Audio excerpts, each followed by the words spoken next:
شهر رمضان الذي أنزل فيه القرآن. بسم الله الرحمن الرحيم.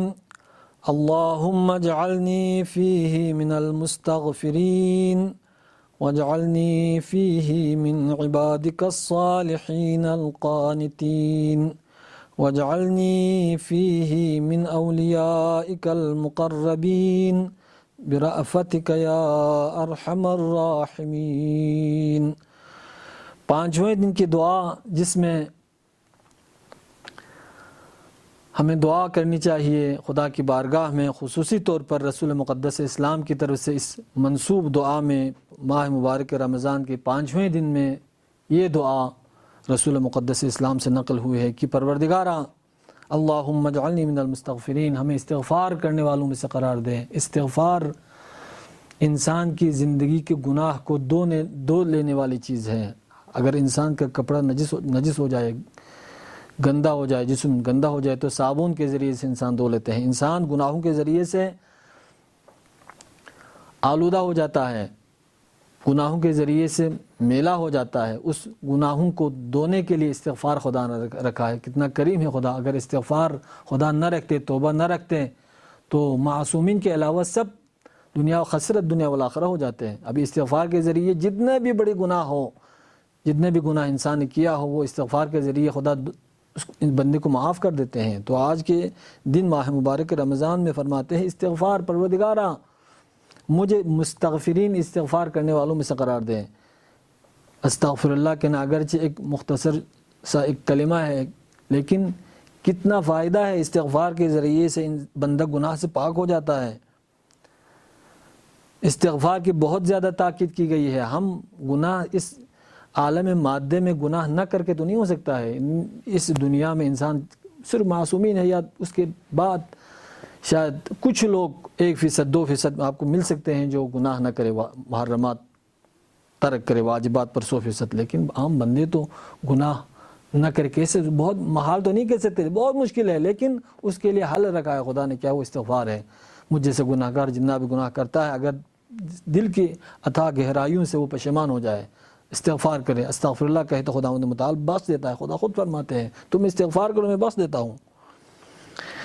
استغفار گناہ کرنے کے بعد مرحلہ استغفار کے ذریعے بندہ پاک ہو جاتا ہے. وَاجْعَلْنِي فِيهِ مِنْ عِبَادِكَ الصَّالِحِينَ الْقَانِتِينَ. جب استغفار کرتا ہے تو وہ صالحین کے مقام میں داخل ہو جاتا ہے. گناہگار انسان گناہگار تھا، ایک انسان گناہ کرنے کے بعد گناہگار ہو گیا. جب استغفار کیا، توبہ کیا تو وہ صالحین میں اس کا شمار ہوتا ہے، قانتین میں شمار ہوتا ہے، بندگی کرنے والوں میں شمار ہوتا ہے، عبادت کرنے والوں میں اس کا شمار ہوتا ہے. تو استغفار بندے کو گناہگار سے نکال کر صالحین میں اس کو شامل کر دیتا ہے. تو استغفار کی دعا کرو. اس کے بعد استغفار سے نکلنے کے بعد یہ دعا کرنی چاہیے پروردگار ہمیں صالحین میں سے ہمارا شمار ہو، تیرے نیک بندوں میں ہمارا شمار ہو. وَاجْعَلْنِي فِيهِ مِنْ أَوْلِيَائِكَ الْمُقَرَّبِينَ. اس کے بعد آخر میں مقربین اولیاء الہی میں انسان کا شمار ہوتا ہے. جب انسان گناہ سے توبہ کر کے صالح میں داخل ہوتا ہے، اس کے بعد مقربین، خدا کے نزدیک مقربین کا مقام بہت بڑا ہے.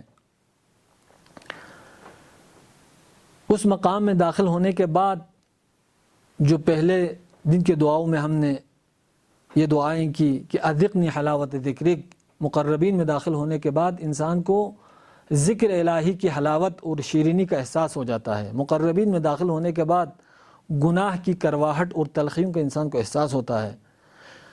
خداوند متعال کی رأفت کے ذریعے، خداوند متعال کی کرامت کے ذریعے، ان کے صدقے میں ہمیں اس مہینے میں جو ماہ رأفت ہے، ماہ رحمت ہے، رحمتوں کا مہینہ ہے، برکتوں کا مہینہ ہے، جس میں انسان کی سانس جو لیتے ہیں اس کو عبادت کے ثواب ہے، انسان جو سوتے ہیں عبادت کے ثواب ہے. ہم خدا کے مہمان ہیں. اس مہینے میں پاک ہونے کا مہینہ ہے جہاں انسان استغفار کرنے کے صالحین میں شمار ہو سکتے ہیں، صالحین سے ہٹ کر مقربین اور اولیاء الہی میں شامل ہو سکتے ہیں. تو یہی مہینہ ہے، شبائے قدر ہے. خداوند متعال ہم سب کو اس مہینے میں استغفار کر کے صالحین، قانتین اور مقربین میں شامل ہونے کی توفیق عطا فرمائیں، اور اس مہینے کی برکت سے خداوندہ تیرے رحمت کا واسطہ، تیرے عظمت کا واسطہ، تیرے اسماء الحسنہ کا واسطہ، محمد آل محمد کا واسطہ، قرآن و اہل بیت کا واسطہ، انسانوں کو جو اس وقت بیماری کورونا میں مبتلا ہے، تمام عالم انسانیت کو، عالم اسلام کو اس بیماری سے نجات دلا کر تیرے بندگی کرنے کی توفیق عطا فرما۔ السلام علیکم ورحمۃ اللہ وبرکاتہ۔ اللهم صل على محمد